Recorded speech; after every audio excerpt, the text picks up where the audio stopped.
This is the Solaris Power 60 Open, the brand new flagship of the Solaris range, and it's making its global debut here at Cannes. And I can't think of many 60 footers that I'd want to be taking out for a sea trial after the boat show on an evening like this. And later on, we're going to stop, we're going to take it somewhere pretty, and we're going to show you the decks and interior.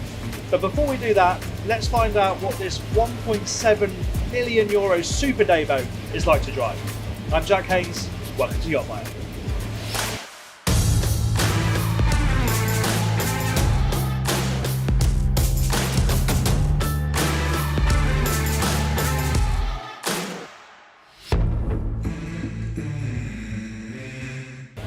Okay, but before we do that, I'd like you to subscribe to the channel. We love sea trialing boats here at YachtBuyer. If you enjoy watching them, hit subscribe, hit the bell icon, and you won't miss one. I've been fortunate enough to drive smaller models in this range, and even the smaller ones feel remarkably solid given the style of boat they are. It's very open, but it's got this beautiful flared bow, which looks great, but it also does a very good job of deflecting spray away from the boat. You may be picking up a bit of the wind, there's a bit of chop around. The wind has picked up this evening, but despite this boat's open design, it feels so comfortable, and we are currently charging along at 25 knots, and that is a very comfortable cruising speed for this boat. It's IPS engine options only, and this has got the largest ones, 1,000 horsepower per side, so theoretically we should get close to 40 knots according to the yard, so let's see what we can do. It's a fantastic driving position. There's two seats here, there's two seats over there. They are fully adjustable. I can get really nice and close to the windscreen now. I'm in the seated position now. It's very sports car-esque. You've got a sports car style windscreen. I'm close to everything, I'm snug, I'm secure. But you can lift up the footrest, lift up the bolster, and you can stand really comfortably too. But this does offer surprisingly good protection considering the openness. Open the throttles a little bit more. We're only at 2,000 RPM, and with these IPS 1350s there is a lot of power on tap. There's a lovely push of torque and a surge of power as you move up the rev range. 30 knots now. Bury those throttles. 35. I've got the auto trim on, so the blades are just working to manoeuvre the boat into the optimum trim. 37. That's 38 knots. 39. Now this is an owner's boat, so I do not want to take the mick, and it's a little bit bumpy, as I said, but the point stands. This thing seriously performs, and it handles nicely too. It's IPS, so it's quite steady. You know, it's not ferocious in the corners, but it reacts really nicely to the wheel. It's effortless. It really is effortless. Everything about driving this boat feels easy, and the IPS builds into that. Easy at slow speed because you've got the joystick, easy at high speed because it's so comfortable, and because you've got a really great helm layout. The screens are a little bit of a stretch. They've got a dial for the screens. I'd rather that was a bit close to me so I don't have to lean forward to use it. But in terms of the connection to the wheel and the throttles, it's absolutely excellent. And I love that four of you can travel so comfortably, all facing forward, all enjoying the ride. You can communicate easily. On a bright, hot summer's day, covering miles in this thing would be so comfortable. But it's not just a glamour puss. It really does handle well in rougher conditions. And it looks so great, but it handles spray, it handles chop much better than you might think it would given the way it looks. It's a classy machine, an effortless, wafty GT cruiser. And the idea is that you go out, you cover your ground quite quickly at anywhere between 20 to 38 knots, and you're first to the anchorage where you can start enjoying the deck spaces. So let's do that. Well, this is the big Solaris in its natural habitat on anchor between some islands in the Med, this is what it's designed to do. And I point out first, it has got a seakeeper fitted, but we're so close to the show, it's not had time to spool up. So we are rolling around a little bit. Anyway, on with the tour. Down here, we've got a hydraulic bathing platform, and that connects to a tender garage, which is large enough to hold a Williams Minijet. And the first thing that hits you is boat design is getting quite angular now, quite modern. This is very soft. There's lots and lots of curvature. They said that Ferretti's old Mocky range was the inspiration for a lot of this design, and it's got real classic sports car feel. It's lovely, and the detailing is gorgeous. This matte wood effect around here and these wooden panels, all the teak detailing that you see picking up as you go through the boat, it does look and feel fabulous. Heading to the cockpit.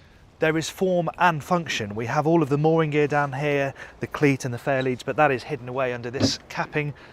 So, you know, when you're not using it, it's hidden away neatly under there. That's really nicely put together, and the detailing is lovely. Deep cup holders here, pop-up lights on either side, so you've got some ambient light at night, and these are great. The functionality of these pop-up backs is really good because they're on ratchets, so you can put them in a few different positions, and you pull them back, and they're flush again, and all three of those do that, so you can get nice and comfortable in this aft sun pad.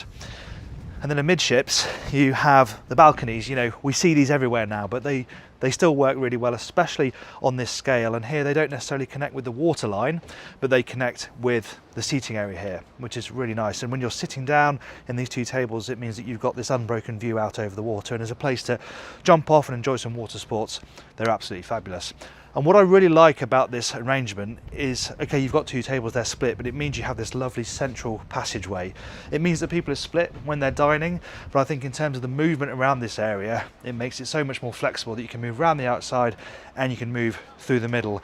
And nice that they put this tray on here as well, so if you want to put your phone down, you know it's not going to slide off.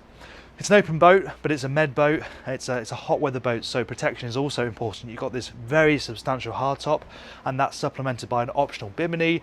You push a button and that will pull right a long way out as well. It almost covers that sun pad, so you have got good protection if you want it that way.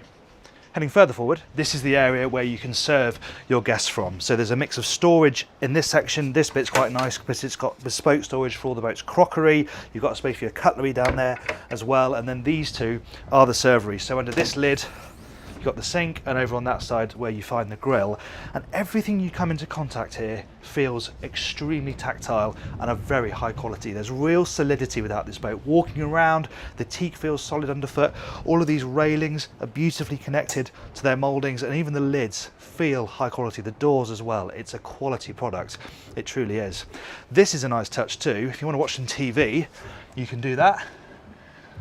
Push of a button and that pops down from there to face into the cockpit, and then when you're getting on the move again, you can push it and up it goes away, and you'd never know it was there.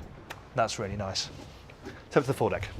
There are so many evocative angles as you look forward over the bow. Some beautiful touch points as well. This gives me sort of 60s Corvette vibes, this windscreen. This is very Chris-Craft, having the teak running right to the bow. It is absolutely beautiful. Even the curvature here, this sort of double curve of the moulding, it's all so nice to look at. And again, the practical detailing is great as well. You've got your deep cup holders like you've got at the aft end. We've got more pop-up lights, so you've got a little bit of light up here if you're up here in the evening. These railings are nicely fitted to the top of the coach roof here. Okay, you've not got railings around the outside of the boat to maintain the aesthetic, but because it's got such good freeboard, these are nice and tall. You haven't got railings to hang the fenders off, but you've got these plug sockets so you can dot them all the way along, and they all stow in the anchor locker when you're not using them. It just feels really easy to move around this boat, and you get a real appreciation of the broadness of this bow. It's got really great freeboard, a lovely flare, great for when you're at sea, but also great in terms of living space, because look at the width of this sun pad. It's absolutely enormous.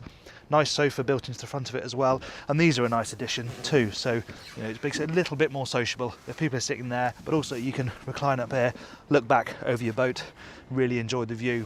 But I come back to the practical stuff as well.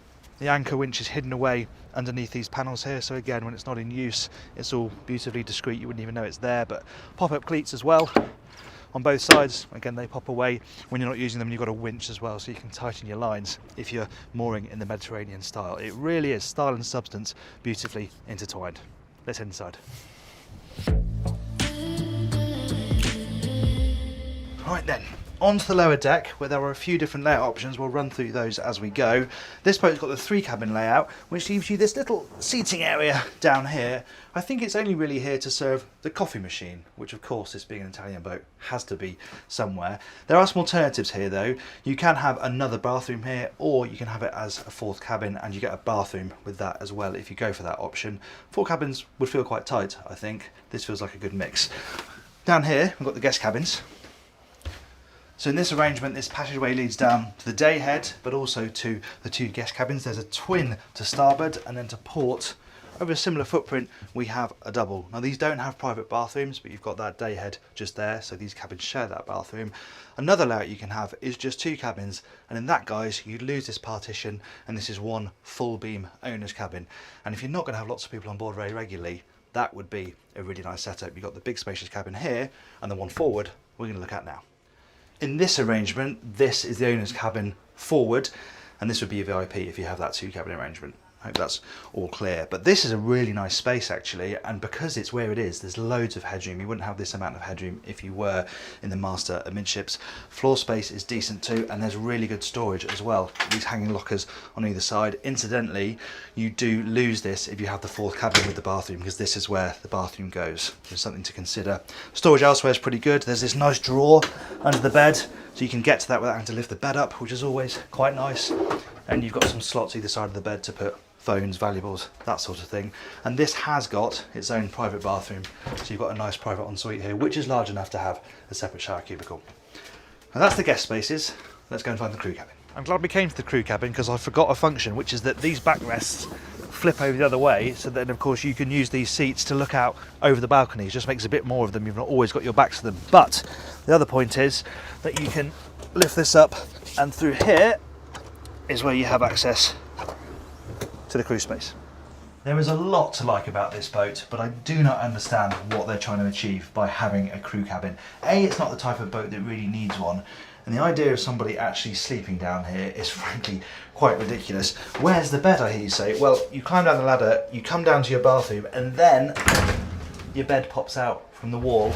There's storage above and below. There is a toilet down here, but for God's sake, just spec this as a massive lazarette, as it should be.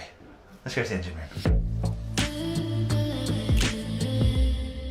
Engine access is through this hatch in the middle of the cockpit.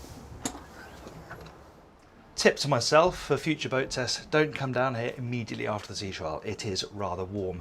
The space itself though, as I said, access down a ladder in the cockpit there, and then you're right down on top of the Seakeeper. That's just here, flanked by stainless steel fuel tanks, and you've got sight gauges as well, so you can see the quality of the fuel. And there are fuel filters as well fitted on these tanks, and there's 2 of them, so you can switch one to the other if one happens to get blocked. Being a tender garage boat, there is of course this intrusion over the engines, but it does drop down between them, so you can sink down between them relatively easily and just about squeeze around the outside to check them. Access to the pods is very good, and the strainers, that sort of stuff, is very easy access towards the back of the engine room. You've got the generator over there on the port side. Again, that's reasonably easy to get to, and when you come down here, headroom is fine. It just dips completely as you go underneath that intrusion, but it's all really nicely insulated, hence why it's so quiet when you're out on the water. The base price for this model with IPS 800 is just shy of 1.7 million euros, but our test boat had a large number of cost options fitted, the most expensive ones being IPS 1350, a 325,000 euro upgrade, Seakeeper stabiliser, cockpit balconies, hydraulic passerelle, the tender lift and launch system, air conditioning, an 18 kilowatt generator, and the crew cabin fit out. So the total prices tested was a whisker over 2.5 million euros excluding VAT.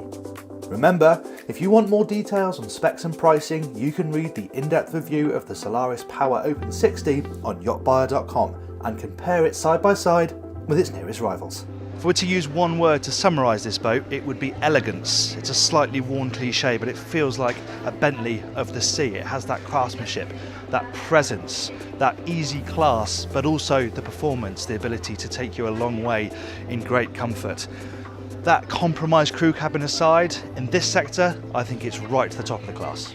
Thank you for watching that sea trial and review. I hope you enjoyed it. Please give the video a like if you did. And if you'd like to watch some more Solaris content, we toured the 52 Coupe at Dusseldorf. I'll put that video up here for you. If you would like to subscribe to the channel, we'd really appreciate it. You can do that by clicking up here.